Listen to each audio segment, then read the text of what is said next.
नशा दौलत का नहीं, कामयाबी का रखो। जिद मोहब्बत की नहीं, मंजिल की रखो। तो नमस्कार दोस्तों, मेरा नाम है शेखर और स्वागत है आप सभी का हमारे YouTube channel Shekhar study point पर।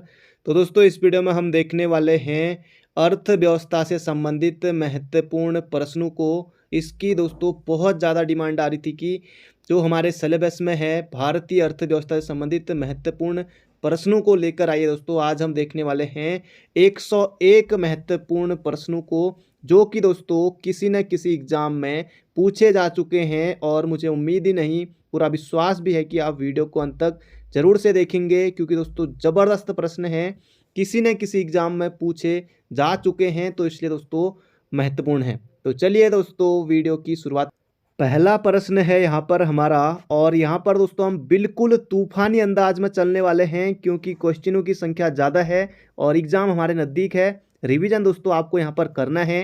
पहला प्रश्न है, भारतीय अर्थव्यवस्था कैसी है? ये यहाँ पर आपको बताना है। पूंजीवादी अर्थव्यवस्था, स्वतंत्र अर्थव्यवस्था, साम्यवादी अर्थव्यवस्था या फिर मिश्रित अर्थव्यवस्था।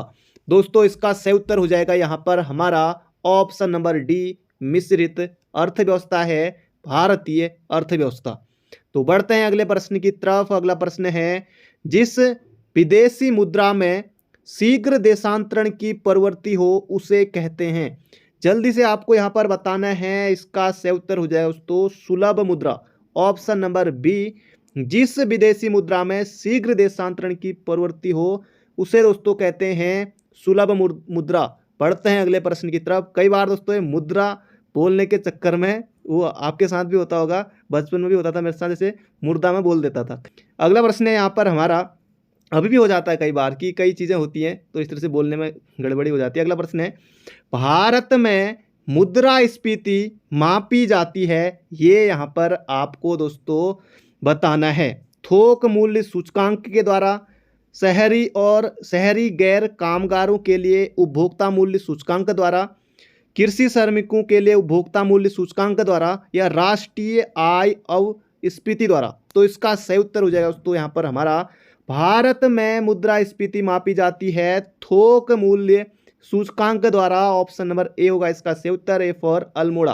पढ़ते हैं अगले प्रश्न की तरफ। अगला प्रश्न है यहाँ पर हमारा, प्रच्छन्न बेरोजगारी का अर्थ है। तो ये यहाँ पर आपको बताना है। प्रच्छन्न बेरोजगारी का अर्थ दोस्तों, इसका सही उत्तर हो जाएगा विशाल श्रमिक शक्ति को नियोजित करने के लिए पूंजी संरचना का अपर्याप्त होना। तो यही होती है दोस्तों यहाँ पर हमारी प्रच्छन्न बेरोजगारी। तो इसका सही उत्तर हो जाएगा ऑप्शन नंबर सी। अगला प्रश्न है दोस्तों, बिल्कुल तूफानी अंदाज में चलने वाले हैं। अगला प्रश्न है, भारत में सर्वप्रथम राष्ट्रीय आय का आकलन किसने किया था? एक बार नहीं दोस्तों, ये प्रश्न कई बार बार बार दोस्तों ये प्रश्न पूछा जा चुका है। इसका सही उत्तर हो जाएगा यहाँ पर हमारा दादा ने किया था, दादा भाई नौरोजी। इसका सही उत्तर हो जाएगा भारत में सर्वप्रथम राष्ट्रीय आय का आकलन दादा भाई नौरोजी ने। अगला प्रश्न है यहाँ पर हमारा, मुख्यतः गरीबी उन्मूलन हेतु निम्नलिखित में से किस प्रधानमंत्री ने मूल रूप से 20 सूत्री कार्यक्रम प्रारंभ किया था, और ये कब किया था आप बताइएगा कमेंट बॉक्स में। प्रधानमंत्री की यहाँ पर बात हो रही है, तो दोस्तों इसका सही उत्तर हो जाएगा Indira Gandhi. Option number D हो जाएगा इसका बिल्कुल बिल्कुल सही उत्तर। अगला प्रश्न है यहाँ पर हमारा, बीमा नियामक एवं विकास प्राधिकरण IRDA का मुख्यालय कहाँ है? ये आपको यहाँ पर बताना है। नई दिल्ली, हैदराबाद, अहमदाबाद या चेन्नई। तो इसका सही उत्तर हो जाएगा दोस्तों बीमा नियामक एवं विकास प्राधिकरण। ये आपको देखने को मिलेगा हैदराबाद में। अगला प्रश्न है यहाँ पर हमारा, राउरकेला इस्पात संयंत्र की स्थापना हुई थी। जल्दी से आपको यहाँ पर बताना है। राउरकेला इस्पात संयंत्र की स्थापना दोस्तों उड़ीसा में है। किसके सहयोग से हुई थी दोस्तों? जर्मनी के सहयोग से हुई थी। ये आपको याद रखना है। जो बी वाले दोस्तों, जैसे बी से आएगा भिलाई, बी से आएगा बोकारो, दोस्तों ये लगे हैं रूस के सहयोग से। तो इन्हें आप इस तरह से याद रखेंगे। राउरकेला दोस्तों ये हो जाएगा जर्मनी के सहयोग से। अगला प्रश्न है यहाँ पर हमारा, जबरदस्त प्रश्न है। 1818 में पहला सूती वस्त्र कारखाना निम्नलिखित में से किस क्षेत्र में शुरू हुआ? जल्दी से यहाँ पर आपको दोस्तों बताना है। इसका सही उत्तर हो जाएगा यहाँ पर हमारा फोर्ट ग्लास्टर पश्चिम बंगाल में। पश्चिम बंगाल के फोर्ट ग्लास्टर में ऑप्शन नंबर ए हो जाएगा इसका बिल्कुल सही उत्तर। तो बढ़ते हैं अगले प्रश्न की तरफ। अगला प्रश्न है दोस्तों यहाँ पर हमारा, भारत में हरित क्रांति का सर्वाधिक प्रभाव किस फसल पर पड़ा है। अभी दोस्तों हरित क्रांति से संबंधित और भी प्रश्न आने वाले हैं, तो बने रहिएगा अंत तक। भारत में हरित क्रांति का सर्वाधिक प्रभाव किस फसल पर पड़ा है दोस्तों, इसका सही उत्तर हो जाएगा गेहूं गेहूं गेहूं। तो बढ़ते हैं अगले प्रश्न की तरफ। अगला प्रश्न है दोस्तों यहाँ पर हमारा, कोंकण रेलवे जोड़ता है, ये यहाँ पर आपको बताना है। कोंकण रेलवे दोस्तों ये जोड़ता है, किसको जोड़ता है, रोहा से मंगलुरु को जोड़ता है। तो इसका सही उत्तर हो जाएगा यहाँ पर हमारा ऑप्शन नंबर बी। अगला प्रश्न है दोस्तों, जबरदस्त प्रश्न है, बिल्कुल धुआंधार प्रश्न है।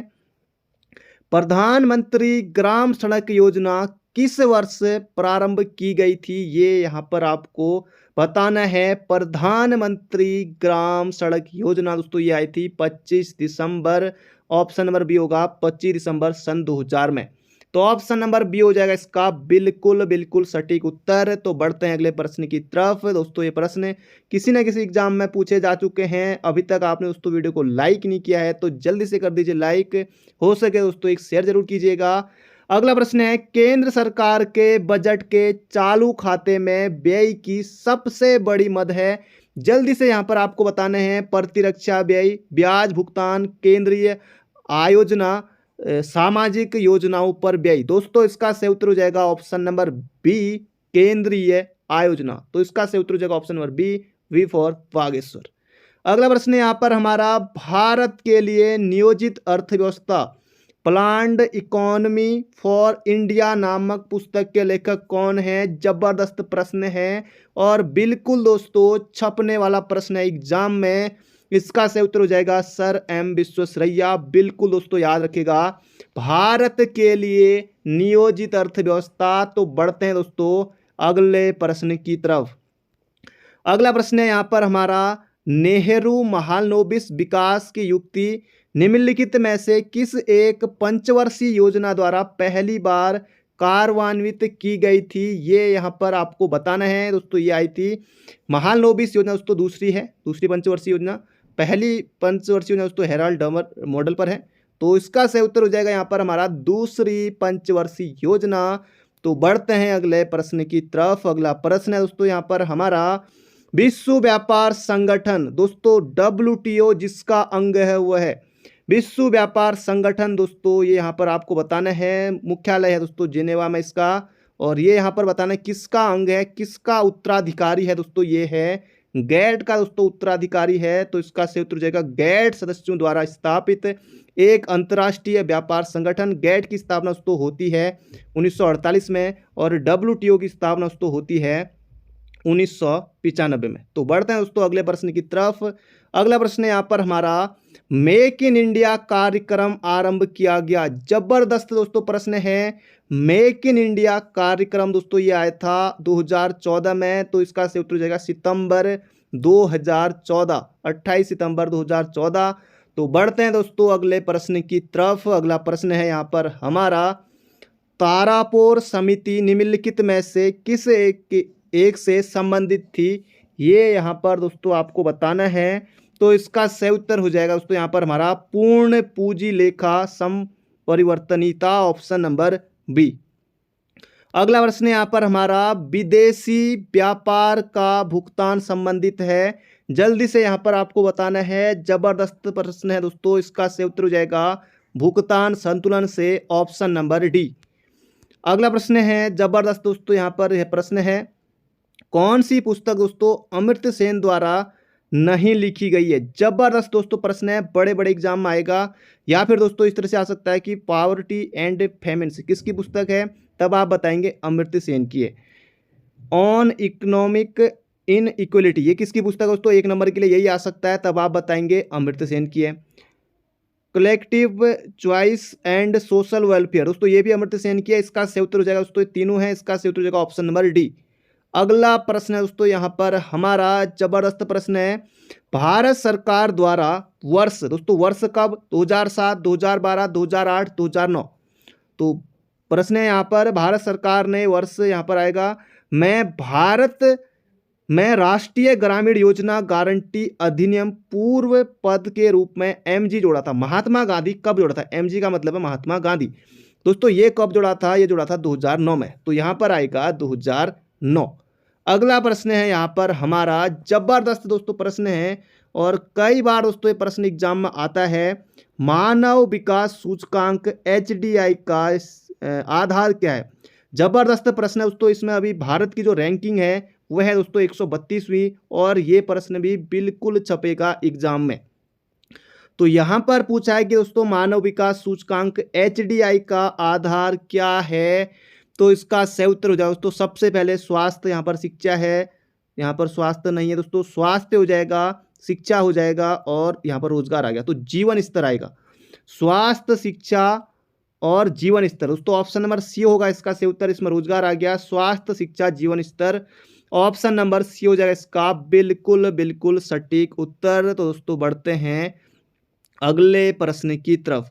अगला प्रश्न है दोस्तों यहाँ पर हमारा, निम्नलिखित में से कौन सी भारत की शीर्ष बैंकिंग संस्था है जो मौद्रिक नीति को नियंत्रित करती है? दोस्तों इसका सही उत्तर हो जाएगा RBI, reserve bank of India, भारतीय रिजर्व बैंक। तो इसका सही उत्तर हो जाएगा ऑप्शन नंबर बी। अगला प्रश्न है, भारत में मौद्रिक नीति कौन बनाता है? दोस्तों ये यहाँ पर पूछा गया है, मौद्रिक नीति दोस्तों कौन बनाता है? इसका सही उत्तर हो जाएगा यहाँ पर हमारा भारतीय रिजर्व बैंक। तो बढ़ते हैं दोस्तों अगले प्रश्न की तरफ। अगला प्रश्न है, प्रच्छन्न बेरोजगारी को और किस नाम से जाना जाता है? ये यहाँ पर दोस्तों आपको बताना है। तो इसका सही उत्तर हो जाएगा दोस्तों अल्प बेरोजगारी। तो ऑप्शन नंबर ए हो जाएगा इसका बिल्कुल बिल्कुल सटीक उत्तर। अगला प्रश्न है यहाँ पर हमारा, बंद अर्थव्यवस्था वह अर्थव्यवस्था है जिसमें, जबरदस्त प्रश्न है, बिल्कुल जबरदस्त प्रश्न है दोस्तों। बंद अर्थव्यवस्था वह अर्थव्यवस्था है जिसमें न तो निर्यात और न ही आयात होता है, यानी कि सब कुछ बंद, न निर्यात नहीं आयात दोस्तों, वो होगी बंद अर्थव्यवस्था, क्लोज्ड इकोनॉमी। तो बढ़ते हैं अगले प्रश्न की तरफ। अगला प्रश्न है यहाँ पर हमारा, मुद्रा स्वयं मुद्रा का निर्माण करती है, यह परिभाषा किसने प्रस्तुत की? दोस्तों ये की थी क्रोमर ने, ऑप्शन नंबर सी हो जाएगा इसका बिल्कुल बिल्कुल सही उत्तर। अगला प्रश्न है दोस्तों यहाँ पर हमारा, जबरदस्त प्रश्न है, सभी के सभी प्रश्न दोस्तों महत्वपूर्ण हैं, अंत तक बने रहिएगा।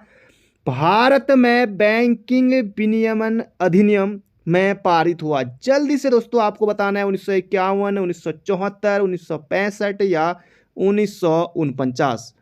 दोस्तों इसका सही उत्तर हो जाएगा, भारत में बैंकिंग विनियमन अधिनियम दोस्तों 1949 में पारित किया गया था। तो बढ़ते हैं अगले प्रश्न की तरफ। अगला प्रश्न दोस्तों बार बार पूछा जाने वाला प्रश्न है, गौर से देखिए इस प्रश्न को। भारत की प्रथम औद्योगिक नीति की घोषणा कब की गई? और आप दोस्तों इसका सही उत्तर वहां पर बिल्कुल खुशी खुशी सही उत्तर टिक करेंगे, 6 अप्रैल 1948 को। तो बिल्कुल याद रखिएगा 6 अप्रैल 1948 को तो भारत की प्रथम औद्योगिक नीति की घोषणा की गई थी। जबरदस्त प्रश्न है दोस्तों, बिल्कुल छपने वाला प्रश्न है, बार बार पूछा जाने वाला प्रश्न है। अगला प्रश्न दोस्तों ये देखिए, ये भी आता रहा है कई बार एग्जाम में, भारतीय प्रतिभूति एवं विनिमय बोर्ड बोले तो सेबी को किस वर्ष एक अध्यादेश द्वारा वैधानिक दर्जा प्रदान किया गया था? दोस्तों इसकी स्थापना 1988 में होगी थी, लेकिन दोस्तों इसको 1992 के एक अध्यादेश द्वारा वैधानिक दर्जा दिया गया था। तो ये आपको याद रखना है। तो बढ़ते हैं अगले प्रश्न की तरफ। अगला प्रश्न है, भारत का औद्योगिक वित्त बैंक के रूप में कार्य करता है, इनमें से कौन? यहाँ पर आपको बताना है, एक औद्योगिक बैंक के रूप में हो जाएगा इसका सही उत्तर ऑप्शन नंबर सी, भारत का औद्योगिक वित्त निगम किस रूप में कार्य करता है? एक औद्योगिक बैंक के रूप में। अगला प्रश्न दोस्तों जबरदस्त प्रश्न है, भारत में किसे सार्वजनिक क्षेत्र के उपक्रमों के जनक के रूप में जाना जाता है? बिल्कुल दोस्तों जबरदस्त प्रश्न है, जबरदस्त प्रश्न है, इसका सही उत्तर हो जाएगा वी कृष्णमूर्ति। भारत में सार्वजनिक क्षेत्र के उपक्रमों का जनक दोस्तों कहा जाता है वी कृष्णमूर्ति को। अगला प्रश्न है दोस्तों यहाँ पर, भिलाई इस्पात संयंत्र किसकी मदद से स्थापित किया गया? दोस्तों मैंने बताया था बी वाले बी, भिलाई दोस्तों बी रूस, बोकारो तो भी रूस। तो इसका सही उत्तर हो जाएगा यहाँ पर हमारा option number C, C for Chamoli. अगला प्रश्न है यहाँ पर हमारा, हिंदुस्तान जिंक लिमिटेड का मुख्यालय कहाँ पर है? ये यहाँ पर दोस्तों आपको बताना है, ये मिलेगा आपको उदयपुर राजस्थान में, बाकी जोधपुर, जयपुर, जैसलमेर ये सभी दोस्तों राजस्थान में है। अगला प्रश्न दोस्तों जबरदस्त प्रश्न है, बार बार रिपीट होने वाला प्रश्न है दोस्तों, भारत में हरित क्रांति के जनक कौन थे? जल्दी से यहाँ पर आपको बताना है, भारत में हरित क्रांति के जनक दोस्तों इसका सही उत्तर हो जाएगा MS स्वामीनाथन। दोस्तों इसका सही उत्तर हो जाएगा ऑप्शन नंबर सी हो जाएगा इसका सही उत्तर। भारत में हरित क्रांति के जनक तो दोस्तों ये आपको बिल्कुल याद रखना है। तो बढ़ते हैं दोस्तों अगले प्रश्न की तरफ, विश्व में हरित क्रांति के जनक दोस्तों कौन है? कमेंट बॉक्स में छापिए जल्दी से। अगला प्रश्न यहाँ पर हमारा, न्यूनतम समर्थन मूल्य का निर्धारक है, तो ये यहाँ पर आपको बताना है न्यूनतम समर्थन मूल्य का निर्धारक दोस्तों ये हो जाएगा कृषि लागत एवं मूल्य आयोग। दोस्तों 1965 में इसकी स्थापना होती है। तो बढ़ते हैं अगले प्रश्न की तरफ। अगला प्रश्न है दोस्तों बार बार पूछा जाने वाला प्रश्न है, खाद्य एवं कृषि संगठन FAO का मुख्यालय कहाँ है? इस तरह के प्रश्न दोस्तों आपको निश्चित रूप से एग्जाम में देखने को मिलेंगे, न्यूयॉर्क में, पेरिस में, जिनेवा में या रोम इटली। दोस्तों इसका सही उत्तर हो जाएगा रोम, ऑप्शन नंबर डी हो जाएगा इसका बिल्कुल बिल्कुल सही उत्तर। अगला प्रश्न है यहाँ पर हमारा, भारतीय कृषि में जुलाई से अक्टूबर नवंबर तक की अवधि को कहते हैं? जल्दी से यहाँ पर आपको बताना दोस्तों, अभी जो चल रहा है जुलाई से लेकर अक्टूबर नवंबर तक दोस्तों अभी बोई है कौन सी? खरीफ की फसल। तो खरीफ का मौसम, तो ये हो जाएगा यहाँ पर हमारा ऑप्शन नंबर बी। अगला प्रश्न है दोस्तों यहाँ पर हमारा, निम्नांकित में से किस क्रांति को तिलहनों के उत्पादन में वृद्धि उत्पन्न की? तो ये दोस्तों यहाँ पर आपको बताना है, हरित क्रांति, श्वेत क्रांति, स्वर्ण क्रांति, पीली क्रांति। तो दोस्तों इसका सही उत्तर हो जाएगा यहाँ पर हमारा तिलहनों के उत्पादन में पूछा है, तो पीली क्रांति दोस्तों इसका बिल्कुल बिल्कुल सही उत्तर है। तो बढ़ते हैं अगले प्रश्न की तरफ। अगला प्रश्न है, विश्व का एकमात्र तैरता डाकघर किस झील पर स्थित है? दोस्तों ये कहाँ पर है? लोकटक दोस्तों, लोकटक मणिपुर में है, चिल्का झील ये उड़ीसा वाली, या डल झील या फिर वुलर झील, दोनों की दोनों J&K वाली हैं। तो इसका सही उत्तर हो जाएगा दोस्तों डल झील इसका सही उत्तर है। बिल्कुल आपको याद रखना है, विश्व का एकमात्र तैरता डाकघर दोस्तों ये डल झील पर है। मोहजबानी आपको याद रखना है। बढ़ते हैं अगले प्रश्न की तरफ। अगला प्रश्न है, भारत में शून्य आधारित बजट प्रणाली कब अस्तित्व में आई? ये यहाँ पर आपको बताना है, जबरदस्त प्रश्न दोस्तों, 7वीं पंचवर्षीय योजना में। तो ऑप्शन नंबर दोस्तों सी हो जाएगा इसका बिल्कुल सटीक उत्तर। तो बढ़ते हैं अगले प्रश्न की तरफ। अगला प्रश्न है, राष्ट्रीय योजना समिति के अध्यक्ष पद पर नियुक्त होने वाले व्यक्ति थे? तो जल्दी से आपको बताना है, सुभाष चंद्र बोस, VKRB राव, जवाहरलाल नेहरू, PC महालनोबिस। तो इसका सही उत्तर हो जाएगा दोस्तों राष्ट्रीय योजना समिति के अध्यक्ष पंडित जवाहरलाल नेहरू। दोस्तों अगर आपको एक बार याद ना हो तो दोस्तों दोबारा वीडियो को देख लीजिएगा, चुन चुन कर दोस्तों यहाँ पर मैं प्रश्न आपके लिए लेकर आया हूँ।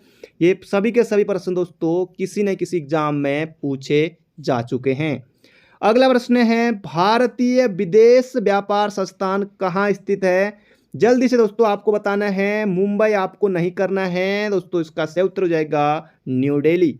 तो ऑप्शन नंबर ए। अगला प्रश्न है यहाँ पर हमारा, गरीबी रेखा से नीचे जीवन यापन करने वाली जनसंख्या के अनुमान के लिए नए मानक निर्धारित करने के लिए भारत सरकार ने एक समिति गठित की। इस समिति के अध्यक्ष कौन थे? इतनी लंबी चौड़ी कहानी आपको याद नहीं रखनी है। गरीबी रेखा से नीचे जीवन यापन करने वालों के लिए दोस्तों एक समिति बनी थी, उसके अध्यक्ष थे सुरेश तेंदुलकर। तो इसका सही उत्तर हो जाएगा ऑप्शन नंबर ए। इतना ही आपको याद रखना है। अगला प्रश्न दोस्तों जबरदस्त प्रश्न है, कलकत्ता में भारतीय सांख्यिकी संस्थान की स्थापना किसने की? जबरदस्त प्रश्न दोस्तों, भारतीय सांख्यिकी का जनक दोस्तों कहा जाता है प्रशांत चंद्र महालनोबिस, पीसी महालनोबिस को। तो ये आपको याद रखना है। तो बढ़ते हैं अगले प्रश्न की तरफ। अगला प्रश्न है यहाँ पर हमारा, मुद्रास्फीति की उच्च दर और बेरोजगारी की उच्च दर की एक साथ उपस्थिति को क्या कहते हैं? जबरदस्त प्रश्न है दोस्तों। स्टैगफ्लेशन, अस्फीति, गतिरोध या चलस्फीति? जल्दी से आपको यहाँ पर बताना है दोस्तों। इसका सही उत्तर हो जाएगा स्टैगफ्लेशन। ऑप्शन नंबर बी हो जाएगा इसका बिल्कुल बिल्कुल सटीक उत्तर। अगला प्रश्न है, भारत में मुद्रा जारी करने का एकमात्र अधिकार 1 रुपए के सिक्कों तथा नोटों को छोड़कर किसके पास है? 1 रुपए के सिक्कों और तथा नोटों को छोड़कर जल्दी से आपको यहां पर बताना दोस्तों, ये करती है कौन? आरबीआई, भारतीय रिजर्व बैंक। और 1 रुपए के नोटों को दोस्तों, 1 रुपए के जो सिक्के हैं दोस्तों, इनको कौन जारी करता है? तो सिक्के को दोस्तों कौन जारी करता है? कमेंट बॉक्स में जल्दी से बताइए। बिल्कुल आसान है, कई बार हम देख चुके हैं। इसका सही उत्तर जगह भारतीय रिजर्व बैंक दोस्तों ये करता है। आरबीआई की स्थापना दोस्तों एग्जाम में आएगा, 1 अप्रैल 1935 को हुई थी आरबीआई की स्थापना। ये आपको याद रखना है। हिल्टन आयोग दोस्तों उसमें बना था आरबीआई के लिए। अगला प्रश्न है, हिंदू वृद्धि दर किससे संबंधित है? ये यहाँ पर आपको बताना है। जबरदस्त प्रश्न है। हिंदू वृद्धि दर प्रति व्यक्ति आय, साक्षरता, जनसंख्या या फिर राष्ट्रीय आय? तो दोस्तों इसका सही उत्तर हो जाएगा यहाँ पर हमारा राष्ट्रीय आय, ऑप्शन नंबर बी। जबरदस्त प्रश्न है। बढ़ते हैं अगले प्रश्न की तरफ। जबरदस्त प्रश्न दोस्तों यहाँ पर फिर से आ गया है। मूल्य ह्रास किसके बराबर होता है? जल्दी से आपको बताना है मूल्य ह्रास। तो दोस्तों इसका सही उत्तर हो जाएगा यहाँ पर हमारा सकल राष्ट्रीय उत्पाद, निबल राष्ट्रीय उत्पाद, डैश निबल राष्ट्रीय उत्पाद। तो इसका सही उत्तर हो जाएगा ऑप्शन नंबर ए। अगला प्रश्न है, दुर्लभ मुद्रा किसे कहते हैं? ये आपको बताना है। सुलभ, दुर्लभ। दोस्तों दुर्लभ मुद्रा किसे कहते हैं? इसका सही उत्तर हो जाएगा ऐसी मुद्रा जो आसानी से सुलभ ना हो। दुर्लभ उसे तो कहेंगे जो आसानी से ना मिल सके, सुलभ ना हो। तो इसका सही उत्तर हो जाएगा ऑप्शन नंबर डी। अगला प्रश्न दोस्तों जबरदस्त प्रश्न है। भारतीय मुद्रा को पूर्ण परिवर्तनीय बनाया गया। जल्दी से यहां पर आपको बताना है। इसका सही उत्तर देखिए दोस्तों कितना करीबी मामला है इन सभी ऑप्शनों में।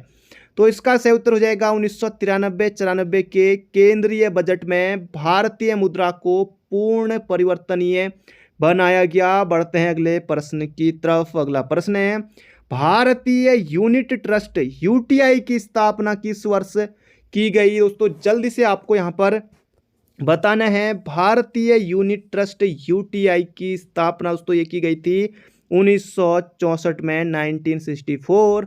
तो बढ़ते हैं अगले प्रश्न की तरफ। अगला प्रश्न दोस्तों देखिए, बोकारो स्टील प्लांट दोस्तों, बी वाले, B Bokaro B, Bhilai B, ये सभी दोस्तों रूस। तो इसका सही उत्तर हो जाएगा ऑप्शन नंबर ए।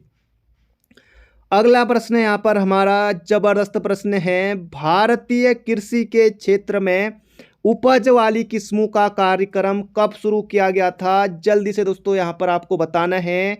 तो इसका सही उत्तर हो जाएगा 1966 में किया गया था। भारतीय कृषि के क्षेत्र में अधिक उपज वाली किस्मों का कार्यक्रम।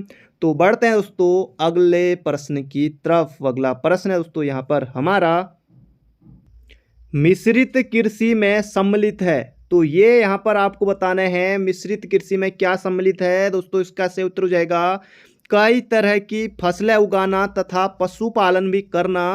दोस्तों उसे कहते हैं मिश्रित कृषि। ये इस तरह से याद रखिए, फसल उत्पादन के साथ साथ दोस्तों कृषि के साथ साथ पशुपालन भी दोस्तों वह कहलाती है मिश्रित कृषि। इस तरह से याद रखिए, एग्जाम में गलती आपको कतई नहीं करनी है। अगला प्रश्न यहाँ पर हमारा, सार्वजनिक वितरण प्रणाली का लक्ष्य है गरीबों को खाद्य सुरक्षा उपलब्ध कराना। जी हाँ दोस्तों बिल्कुल है। जमाखोरी एवं कालाबाजारी रोकना दोस्तों ये भी सही है। व्यापारियों द्वारा अधिक मूल्य किए जाने से रोकना, ऐसे में दोस्तों उत्तर सही होता है ऑप्शन नंबर डी। तो ऑप्शन नंबर डी हो जाएगा इसका बिल्कुल सटीक उत्तर। अगला प्रश्न है विटीकल्चर से आप क्या समझते हैं? दोस्तों इतना लंबा चौड़ा कुछ नहीं देखना है, अंगूर की खेती को दोस्तों कहते हैं, अंगूर की खेती करना दोस्तों ये कहलाती है विटीकल्चर। बाकी ये 3 ऑप्शन देखिए कितना लंबा चौड़ा है, खाली दिमाग खराब करने के लिए, जिन्होंने अच्छे से नहीं पढ़ा है उनका तो दिमाग खराब हो जाएगा। बिल्कुल आसान है, विटीकल्चर दोस्तों यह है अंगूर की खेती करना। अगला प्रश्न है दोस्तों यहाँ पर हमारा, भारतीय सब्जी शोध संस्थान स्थित है। ये दोस्तों यहाँ पर आपको बताना है, भारतीय सब्जी शोध संस्थान दोस्तों ये है वाराणसी में, काशी में, वाराणसी, ऑप्शन नंबर ए। अगला प्रश्न है दुग्ध उत्पादन बढ़ाने के लिए भारत सरकार द्वारा कौन सी क्रांति शुरू की गई? दोस्तों दुग्ध क्रांति से संबंधित है श्वेत क्रांति। बहुत आसान प्रश्न दोस्तों, गलती आपको एग्जाम में नहीं करनी है। अगला प्रश्न है यहाँ पर हमारा, भारत में सहकारिता आंदोलन निम्नलिखित में से किस क्षेत्र में सर्वप्रथम प्रारंभ किया गया था? ये उसका से उत्तर हो जाएगा कृषि शाख, ऑप्शन नंबर बी। अगला प्रश्न है निम्नलिखित में से कौन सा जोड़ा सही नहीं है? टी बोर्ड दोस्तों कोलकाता में है, चाय बोर्ड, कॉफी बोर्ड बेंगलुरु में है, बिल्कुल सही है। स्पाइस बोर्ड दोस्तों कोच्चि केरल, स्पाइस मसाला बोर्ड दोस्तों वही है कोच्चि केरल में। ये तो तीनों सही हैं, तो इसका सही उत्तर हो जाएगा ऑप्शन नंबर ए। अगला प्रश्न है दोस्तों यहाँ पर हमारा, निम्नलिखित में से राष्ट्रीय खाद्यान्न मिशन में शामिल नहीं है, गेहूं, दलहन, चावल या तिलहन? दोस्तों ये प्रश्न आपके लिए है, जरूर से बताइएगा, राष्ट्रीय खाद्यान्न मिशन में कौन सा नहीं, गेहूं, चावल, तिलहन या दलहन? तो इनमें से दोस्तों कोई भी ऑप्शन लिख दीजिएगा, जैसे दलहन, तिलहन, चावल, गेहूं, जो भी इसका सही उत्तर है दोस्तों इस तरह से लिख दीजिएगा, तो मुझे समझ आ जाएगी कि आपने उत्तर यहाँ पर दिया है। अगला प्रश्न है यहाँ पर हमारा, प्रत्येक वस्तु इंतजार कर सकती है लेकिन कृषि नहीं, उपयुक्त कथन का श्रेय दिया जाता है किसको? दोस्तों दिया जाता है, किसका कथन है? प्रत्येक वस्तु इंतजार कर सकती है लेकिन कृषि नहीं, दोस्तों ये कहा था Pandit Jawaharlal Nehru. Option number B हो जाएगा इसका बिल्कुल बिल्कुल सटीक उत्तर। अगला प्रश्न दोस्तों कई बार पूछा जाने वाला प्रश्न है, एग मार्ग एक्ट भारत में कब लागू किया गया? एग मार्ग एक्ट भारत में दोस्तों कब आया? 1937 में। बिल्कुल मोहजबानी याद रखेगा, छपेगा दोस्तों एग्जाम में प्रश्न, एग मार्ग एक्ट कब आया? तो 1937 में। अगला प्रश्न है दोस्तों यहाँ पर हमारा, राष्ट्रीय कृषि अनुसंधान प्रबंधन अकादमी अवस्थित है, जल्दी से आपको यहाँ पर बताना है दोस्तों, ये है हैदराबाद में। ऑप्शन नंबर बी हो जाएगा इसका बिल्कुल बिल्कुल सटीक उत्तर। अगला प्रश्न दोस्तों यहाँ पर आपको बताना है, बहुराष्ट्रीय कंपनी से क्या तात्पर्य? ऑप्शन देखिए, इतना पढ़ने में दोस्तों बहुत समय लग जाए। जैसे दोस्तों अगर आप यूपी पीसीएस या दोस्तों जो बड़े एग्जाम होते हैं, आरओ यारो, लोअर पीसीएस, अपर पीसीएस, फिर यूपीएससी की तो बात ही अलग है, वहाँ पर दोस्तों ज़बरदस्त कूट वाले प्रश्न होते हैं और उसके लिए दोस्तों उस लेवल की तैयारी भी करनी पड़ती है, क्योंकि दोस्तों वहाँ जैसे यहाँ जो ग्रुप सी वाले एग्जाम है, यहाँ तो 100 ही क्वेश्चन आते हैं, बाकी 2 घंटे में दोस्तों उनको आप 2 या 3 बार भी देख सकते हैं, लेकिन वहाँ दोस्तों आपके पास इतना समय नहीं होगा कि आप दोबारा तिबारा आप उन प्रश्नों को दोबारा देख पाएँ। लेकिन दोस्तों उसके लिए आपको उसी लेवल की तैयारी करनी पड़ेगी। जो और एग्ज़ाम की तैयारी कर रहे हैं, पहले दोस्तों आपको है कि पहले एक जॉब अपनी पक्की कर लेनी है, उसके बाद आप आगे को जो करना चाहें दोस्तों आप कर सकते हैं। आपकी समझ भी धीरे धीरे दोस्तों तैयारी करते रहेंगे, समझ भी दोस्तों विकसित होते रहेगी। तो यहाँ पर है कि बहुराष्ट्रीय कंपनी से क्या तात्पर्य है दोस्तों? इसका सही उत्तर हो जाएगा ऐसा व्यक्ति, व्यक्ति नहीं आएगा, ऐसी कंपनी जो कई देशों में अपना कार्य संचालन करती है, तो व्यक्ति यहाँ पर भी नहीं आएगा दोस्तों। इसका सही उत्तर हो जाएगा ऐसी कंपनी जो कई देशों में अपना कार्य संचालन करती है दोस्तों, वो कहलाती है बहुराष्ट्रीय कंपनी। अगला प्रश्न दोस्तों देखिए, जबरदस्त प्रश्न है, बिल्कुल छपेगा एग्जाम में। भारत में विशेष आर्थिक क्षेत्र की नीति घोषित की गई, जल्दी से यहाँ पर आपको बताना है दोस्तों। इसका सही उत्तर हो जाएगा अप्रैल 2000 में। कई बार दोस्तों हम इस प्रश्न को देख चुके हैं, विशेष आर्थिक क्षेत्र की नीति अप्रैल 2000 में। अभी तक जिन्होंने लाइक नहीं किया है जल्दी से दोस्तों कर दीजिए वीडियो को लाइक। अगला प्रश्न है यहाँ पर हमारा, टाटा द्वारा दोराबजी टाटा द्वारा Tata iron and steel company बोले तो टिस्को की स्थापना दोस्तों कब हुई थी? ये हुई थी 1907 में, टिस्को 1907 में।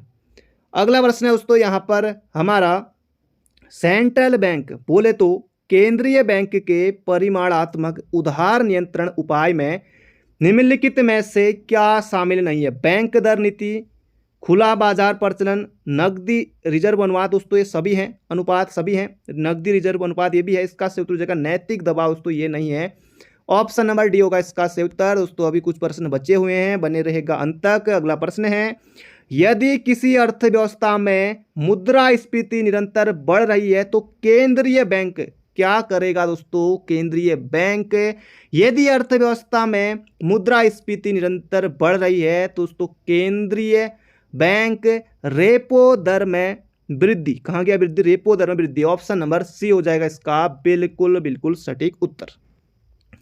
अगला प्रश्न है यहाँ पर हमारा, मुद्रास्फीति से बाजार की वस्तुएं दोस्तों क्या होती हैं? सस्ती कतई नहीं होती दोस्तों, महंगी हो जाती हैं, महंगी। मुद्रास्फीति से बाजार की वस्तुएं दोस्तों हो जाती है महंगी। फिर वहाँ पर एक 10 रुपये का बिस्किट का पैकेट भी दोस्तों वो भी आपको मिलने लग जाएगा 50 रुपये में। अगला प्रश्न है यहाँ पर हमारा, निम्नलिखित में से कौन सा एक सूचकांक भारत में गरीबी की तीव्रता की माप के लिए सबसे उपयुक्त है? जबरदस्त दोस्तों प्रश्न है। लिंग असमानता सूचकांक, बहुआयामी गरीबी सूचकांक, मानव विकास सूचकांक या फिर मानव गरीबी सूचकांक। जिन्होंने ऑप्शन नंबर सी दिया है दोस्तों, आपका नंबर यहाँ पर आपको नहीं मिलेगा। इसका सही उत्तर हो जाएगा बहुआयामी गरीबी सूचकांक, ऑप्शन नंबर डी। अगला प्रश्न है यहाँ पर हमारा, निम्न में से कौन सा कार्यक्रम ग्रामीण भारत में गरीबी दूर करने हेतु था? IRDP बिल्कुल है, ट्राइसेम, NREP, तो इसका सही उत्तर हो जाएगा ऑप्शन नंबर डी। अगला प्रश्न दोस्तों यहाँ पर हमारा, निम्नलिखित में से कौन सा स्टील संयंत्र भारत में 1965 में पश्चिमी जर्मनी के सहयोग से शुरू हुआ था? जल्दी से यहाँ पर आपको बताना है। जर्मनी के सहयोग से दोस्तों हुआ था राउरकेला स्टील संयंत्र, उड़ीसा वाला। अगला प्रश्न है, दिल्ली, मुंबई, चेन्नई और कोलकाता को जोड़ने वाला स्वर्ण चतुर्भुज कहाँ कहाँ से गुजरता है? दोस्तों जबरदस्त प्रश्न है, ये यहाँ पर आपको बताना है। तो इसका सही उत्तर हो जाएगा दोस्तों वाराणसी, विशाखापट्टनम, सबसे पहले बड़ोदरा, पुणे, विशाखापट्टनम और वाराणसी। दोस्तों इसका सही उत्तर हो जाएगा ऑप्शन नंबर सी। अगला प्रश्न है दोस्तों यहाँ पर 2-3 साल पहले का प्रश्न है, करंट अफेयर का प्रश्न है 2018 का, उससे पहले का। किस एक्सप्रेसवे का नाम अटल पथ घोषित किया गया है? दोस्तों इसका सही उत्तर हो जाएगा Bundelkhand expressway, option number C. अगला प्रश्न है, 1944 में गांधीवादी योजना को प्रतिपादित किया था? जल्दी से आपको यहाँ पर बताना है। इसका सही उत्तर हो जाएगा यहाँ पर हमारा ऑप्शन नंबर डी, जयप्रकाश दोस्तों नहीं होगा, जयप्रकाश नारायण नहीं होगा, श्रीमन नारायण अग्रवाल होगा। इनमें दोस्तों गलती आपको नहीं करनी है। 1944 में गांधीवादी योजना दोस्तों हो जाएगा श्रीमन नारायण अग्रवाल। तो बढ़ते हैं अगले प्रश्न की तरफ। अगला प्रश्न है, पंचवर्षीय योजना पहली बार कहाँ शुरू की गई थी? जबरदस्त प्रश्न है दोस्तों। इसका सही उत्तर हो जाएगा दोस्तों USSR में दोस्तों की गई थी, रूस में दोस्तों की गई थी, ये आपको याद रखना है। अगला प्रश्न है दोस्तों, भारतमाला परियोजना किससे संबंधित है? जबरदस्त प्रश्न है, बार बार दोस्तों एग्जाम में आता है। भारतमाला परियोजना, इसका सही उत्तर हो जाएगा भारत में राष्ट्रीय राजमार्गों के नेटवर्क से, ऑप्शन नंबर बी हो जाएगा बिल्कुल सटीक उत्तर। अगला प्रश्न है यहाँ पर हमारा, भारत की राजकोषीय नीति में निम्नलिखित में से कौन सा उद्देश्य शामिल नहीं है? पूर्ण रोजगार बिल्कुल है, कीमत स्थिरता ये भी है, संपत्ति व आय का न्यायोचित वितरण दोस्तों ये भी है। इसका सही उत्तर हो जाएगा ऑप्शन नंबर डी, अंतर्राष्ट्रीय व्यापार का विनियमन। तो बढ़ते हैं अगले प्रश्न की तरफ। जबरदस्त प्रश्न है और कई बार एग्जाम में पूछा जा चुका है। भारत में आर्थिक नियोजन कब प्रारंभ हुए? जल्दी से यहाँ पर आपको बताना है, जल्दी से लिखिए। इसका सही उत्तर हो जाएगा 1 अप्रैल 1951 को। बिल्कुल आपको याद रखना है, भारत में आर्थिक नियोजन 1 अप्रैल 1951 को। अगला प्रश्न है यहाँ पर हमारा, किस पंचवर्षीय योजना अवधि के दौरान सरकार ने वह नीति बनाई जिसने हरित क्रांति को जन्म दिया? ये हो जाएगा तृतीय योजना। अगला प्रश्न है दोस्तों, यूकेपीएससी ने भी ये प्रश्न पूछा था और भी कई राज्यों की परीक्षा में दोस्तों ये प्रश्न आ चुका है। हरित क्रांति शब्द के प्रतिपादक कौन है? एम.एस. स्वामीनाथन। दोस्तों अगर आपने उत्तर दिया है तो आप बिल्कुल गलत हैं, तो इसका सही उत्तर हो जाएगा विलियम गॉड। बिल्कुल आपको याद रखना है, हरित क्रांति शब्द के प्रतिपादक कौन है? विलियम गॉड हैं, तो ये आपको याद रखना है मोहजबानी। अगला प्रश्न है, संघ सरकार के कर राजस्व में सबसे महत्वपूर्ण स्रोत है? सीमा शुल्क, संघ उत्पाद शुल्क, आय कर या निगम कर? जल्दी से दोस्तों बताइए, जबरदस्त प्रश्न है। ये हो जाएगा यहाँ पर हमारा निगम कर, बिल्कुल छपेगा एग्जाम में। अगला प्रश्न है, निम्नलिखित में से कौन सा एक संविधानेतर संस्था है? यानी कि दोस्तों संविधान में, जैसे आपने निर्वाचन आयोग के लिए अनुच्छेद 324 पढ़ा है, वित्त आयोग के लिए 280, अंतर्राज्यीय परिषद 263, लेकिन नीति आयोग दोस्तों इसके लिए आपने कोई अनुच्छेद नहीं पढ़ा होगा। इसका सही उत्तर हो जाएगा ऑप्शन नंबर डी। अगला प्रश्न है, निम्नलिखित समितियों में से किसके द्वारा वित्तीय समावेशन पर अपनी संस्तुतियां दी गई? जल्दी से आपको यहां पर बताना है, इसका सही उत्तर हो जाएगा राकेश मोहन समिति। राकेश मोहन समिति। बढ़ते हैं अगले प्रश्न की तरफ। अगला प्रश्न दोस्तों, एक महत्वपूर्ण पुस्तक यहां पर पूछी गई है। पॉलिटिक्स ऑफ चरखा नामक पुस्तक किसके द्वारा लिखी गई? पॉलिटिक्स ऑफ चरखा नामक पुस्तक दोस्तों ये लिखी है जे.बी. कृपलानी। जे.बी. कृपलानी। अगला प्रश्न है यहाँ पर हमारा, निम्नलिखित में से वह वर्ग कौन है जिसको मुद्रास्फीति के कारण सबसे अधिक हानि होती है? दोस्तों ये होती है देनदार को होती है, ना कि लेनदार को। तो इसका सही उत्तर हो जाएगा दोस्तों देनदार, ऑप्शन नंबर ए। अगला प्रश्न है दोस्तों यहाँ पर हमारा, बैंक दर वह दर है जिस पर, जबरदस्त ऑप्शन है देखिए, बैंक अपने उधारकर्ता को ऋण देता है, बैंक जमा राशियों को स्वीकार करता है, बैंक अपने ग्राहकों के बिल डिस्काउंट करते हैं, या फिर आरबीआई वाणिज्यिक बैंक के विनिमय बिल डिस्काउंट करते हैं। दोस्तों इसका सही उत्तर हो जाएगा ऑप्शन नंबर डी, बैंक दर वह दर है जिस पर आरबीआई वाणिज्यिक बैंक के विनिमय बिल डिस्काउंट करते हैं। अगला प्रश्न है यहाँ पर हमारा, प्रति व्यक्ति आय निकालने के लिए राष्ट्रीय आय को भाग दिया जाता है। जबरदस्त प्रश्न है दोस्तों, बिल्कुल छपने वाला प्रश्न है। तो प्रति व्यक्ति आय निकालने के लिए राष्ट्रीय आय को दोस्तों देश की कुल जनसंख्या से भाग दिया जाता है, ऑप्शन नंबर ए। अगला प्रश्न है, भारत में राष्ट्रीय आय की गणना में किस विधि का प्रयोग किया जाता है? उत्पत्ति गणना विधि और आय विधि। तो इन दोनों का दोस्तों यहां पर प्रयोग किया जाता है, बोले तो ऑप्शन नंबर सी होगा सही। अगला प्रश्न है, भारत में योजना के आरंभ से किसी भी पंचवर्षीय योजना में अनाच्छादित कुल वर्षों की संख्या है दोस्तों, ये हो जाएगा 6।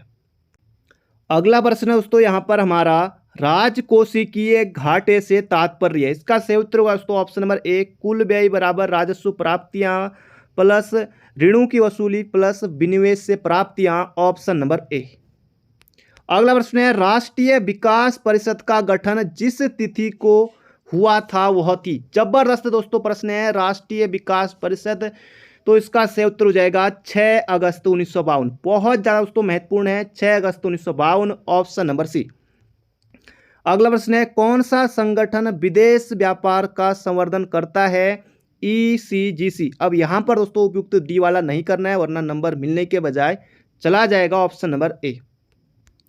अगला प्रश्न है, द्वितीय पंचवर्षीय योजना का प्रारूप किसने तैयार किया था? दूसरी पंचवर्षीय योजना दोस्तों ये थी PC महालनोबिस मॉडल पर आधारित। तो इसका सही उत्तर हो जाएगा यहां पर हमारा ऑप्शन नंबर सी। अगला प्रश्न है, दो देशों के बीच वस्तु विनिमय को क्या कहा जाता है? जल्दी से यहां पर आपको बताना है, दो देशों के बीच वस्तु विनिमय को दोस्तों कहा जाता है द्विपक्षीय व्यापार। इसका सही उत्तर हो जाएगा ऑप्शन नंबर बी। अगला प्रश्न है, अर्थशास्त्र का नोबेल पुरस्कार किसने स्थापित किया था? जल्दी से यहां पर आपको बताना है, अल्फ्रेड नोबेल ने, नोबेल समिति ने, विश्व बैंक ने, या फिर स्वीडन का सेंट्रल बैंक। दोस्तों इसका सही उत्तर हो जाएगा, अर्थशास्त्र का नोबेल स्थापित किया था स्वीडन का सेंट्रल बैंक ने।